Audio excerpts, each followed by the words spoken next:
Olá, pessoal! Sejam bem-vindos mais uma vez, Juan Vidal, e o tema abordado de hoje será o hematoma subdural.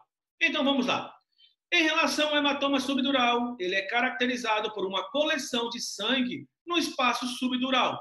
Esta coleção de sangue, na grande maioria das vezes, é um sangue venoso, onde, através de lacerações, de rompimento das veias corticais em ponte, acabam inundando o espaço subdural. E esse espaço subdural, cheio de sangue, é o que nós chamamos de hematoma subdural. O hematoma subdural, por sua vez, ele pode ocorrer através de traumas e espontâneo. Quando eu falo para vocês de espontâneo, eu chamo a atenção de idosos e também de alcoólatras, onde você terá a redução volumétrica encefálica. E, através da redução volumétrica encefálica, você vai aumentar esse espaço subdural. Aumentando esse espaço subdural, você vai esticar essas veias corticais em pontes e elas acabam lacerando, acabam se rompendo e inundando esse espaço de sangue. Em relação à redução volumétrica encefálica, é bem interessante porque a gente consegue caracterizar em relação aos aspectos das imagens, principalmente por tomografia computadorizada, através do aumento da acentuação dos sulcos e fissuras, bem como o alargamento das cisternas e um aumento compensatório do sistema ventricular supratentorial. Então, através da linha do tempo dos idosos, eles vão ter naturalmente uma redução volumétrica encefálica que pode ocorrer um hematoma subdural espontâneo. Agora, para podermos entender um hematoma subdural, temos que voltar um pouquinho atrás e entender a anatomia, principalmente a anatomia da profundidade do crânio. Então, colocamos aqui uma ilustração do crânio, nós vamos falar um pouco para vocês da anatomia da profundidade do crânio, de fora para dentro. Então, nós temos aqui o couro cabeludo, formado de tecido fibro adiposo. Abaixo do couro cabeludo, nós temos uma faixa, uma fina membrana chamada de galha aponeurótica. Por sua vez, a galha aponeurótica ela tem a função de ligar os principais músculos da cabeça, principalmente o músculo occipito frontal. Mais abaixo da galha, temos outra membrana fininha chamada de periósteo, que vai revestir a calota craniana. Depois teremos a calota craniana, a tábua externa, o díploe e a tábua interna. Se insinuando para dentro do encéfalo, vai começar as meninges. Temos 3 meninges. A primeira meninge seria a meninge mais resistente, ou seja, seria a resistente mãe, chamada de dura mater, onde ela terá 2 folhetos. Na literatura também chamada de Pachymeninge, ela terá o folheto mais interno e o folheto mais externo. O folheto mais externo é intimamente em contato com a tábua interna da calota craniana e o folheto mais externo é intimamente em contato com a aracnoide. Depois nós teremos a aracnoide. A aracnoide, que se parece uma teia de aranha, porque ela emite prolongamento, chamado de trabéculas de aracnoide.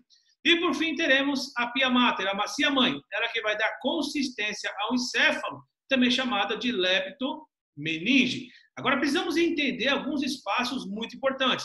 Nós temos alguns espaços em relação a essas meninges. O espaço extradural, o espaço subdural e o espaço subaracnoide. Em relação ao nosso estudo, nós vamos falar sobre o espaço subdural. Por sua vez, o espaço subdural, ele compreende o folheto mais interno da dura mater e aracnoide, que é cheio de veias nessa região. Então, esse é o espaço subdural. Por sua vez, o espaço subdural, ele é virtual. Quando eu falo que ele é virtual, é que a gente não consegue observá-lo.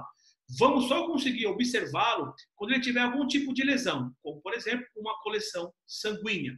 Através do aspecto das imagens, a gente vai conseguir observar perfeitamente. Agora, vamos ver como é que se comporta o hematoma subdural em relação aos aspectos das imagens por tomografia computadorizada, reportando um casinho bem interessante. Em relação a essa imagem, se trata de uma tomografia computadorizada do encéfalo sem contraste, em um plano axial, na altura dos núcleos da base. Fazendo aquele exercício básico, comparando o lado direito com o lado esquerdo, podemos observar que há divergência. Podemos observar que é uma faixa aqui, ó, pintadinha de branco, ou seja, uma faixa de sangue nessa região e aqui não tem. Então, a gente vê que está alterado. Em relação a essa faixa de sangue pintadinha de branco, se trata de um hematoma subdural. Observe que ele tem a densidade próxima da calota craniana, porque o sangue agudo, ele tem uma aglomeração, principalmente da hemoglobina, a hemoglobina tem ferro, aumenta a densidade dessa região, e tudo que tem uma densidade alta, por tomografia computadorizada, barra mais a radiação, absorve mais a radiação e fica pintadinho de branco. Então, nós temos aqui a característica do hematoma subdural. Em relação ao hematoma subdural, nós temos que ter um bom entendimento de alguns sinais bem interessantes para cravar o hematoma, para você não cair no diagnóstico diferencial, principalmente do hematoma extradural. Em relação ao hematoma subdural, você pode observar que ele forma esse efeito de crescente, né? Esse efeito de meia-lua. E uma das suas principais características é que ele não respeita, ou seja, ele não tem limite em relação às suturas, diferente do extradural. Então, ele passa das suturas. Você pode ver que ele passa das suturas. O que vai limitar o hematoma subdural seria as reflexões durais. As reflexões durais, eu posso citar aqui a tenda do cerebelo ou o tentório, a foice cerebral e a foice cerebelar. É as únicas estruturas que vão ali delimitar em relação ao hematoma subdural. Em relação ao hematoma subdural, de acordo ao efeito de decantação, ele vai cair o sangue. Então, o sangue cai e forma essa estrutura aqui em meia-lua. E ele também pode ser reabsorvido. Ou seja, se é um sangramento venoso, você pode ser reabsorvido. Porém, muitas vezes, quando ele é reabsorvido, eles acabam lá sobrecarregando essas veias que está fazendo a reabsorção desse sangue e tendo um extravasamento de sangue. Ou seja, ocorrendo um ressangramento. O que aconteceu nesse caso? Você pode ver que há estruturas aqui pintadinhas de branco e há estruturas pintadinhas aqui, ó, de um cinza claro. Ou seja, estruturas hiperdensas entremeadas em estruturas isodensas. Isso porque você teve um hematoma subdural crônico e esse paciente teve um ressangramento. Então, por isso que você vê densidades diferentes dentro do espaço subdural. Então, é um hematoma subdural crônico, onde teve um ressangramento agudo. Então, a gente pode observar que há estruturas aqui pintadinhas de cinza claro e estruturas pintadinhas de branco. Então, havia um ressangramento. Em relação a esse hematoma subdural, observe que ele há exercendo uma pressão no encéfalo. Ou seja, você pode observar que ele aumenta a pressão, a PIC, pressão interna intracraniana. Isso é observado principalmente através dessa região aqui, ó, onde você vê que ele acaba empurrando, né? Ele acaba empurrando as estruturas dos núcleos da base, as estruturas da linha média ipsilateral e a linha média contralateral, ter um desvio da linha média, observado principalmente através dos cornos anteriores direito e esquerdo dos ventrículos laterais. Então você vê que há um grande efeito de massa nessa região. O interessante é que os cornos anteriores dos ventrículos laterais direito e esquerdo, eles são delimitados principalmente pela cabeça do núcleo caudado, pelo septo pelúcido e pelo corpo caloso, o rosto e o joelho do corpo caloso. E temos uma estrutura mais em cima que abraça o corpo caloso, chamado de giro do símbolo. Então, quando você tem um aumento da PIC nessa região, eles deslocam, empurram o giro do símbolo, é o que nós chamamos de hérnia subfalcínea. Então, em relação a esse paciente, ele tem também uma herniação subfalcínea secundário ao hematoma subdural crônico com ressangramento agudo, onde podemos observar em relação aos aspectos das imagens. Mudando aqui o corte, colocando um corte um pouco mais superior, você pode observar o hematoma aqui bem direitinho, formando um efeito de decantação, onde você tem áreas aqui, ó, heterogêneas, que teve um ressangramento, a gente consegue observar perfeitamente.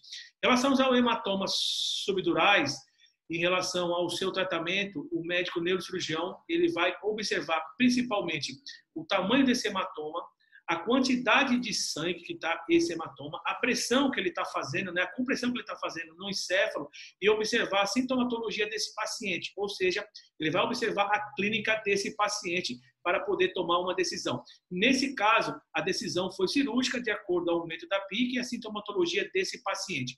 Quando ele faz a decisão cirúrgica, a intervenção cirúrgica, ele pode fazer de duas maneiras, ou seja, ele tem duas situações. Ele pode fazer a craniotomia ou ele pode fazer através de uma trepanação.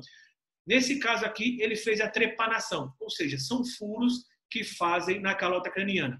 Ele pode ser a trepanação de um furo, onde vai fazer a drenagem desse sangue, a descompressão do encéfalo, ou pode fazer através de dois furos, onde vai ter a lavagem desse sangue e vai ter a drenagem desse sangue. Nesse caso, pode observar que houve a trepanação ele descomprimiu o encéfalo, a linha média voltou para o normal, porém teve uma repercussão do pneuencéfalo. Se a trepanação seria uma comunicação também do meio externo para o meio interno, acabou o ar se insinuando para dentro do encéfalo aqui, formando esse pneuencéfalo.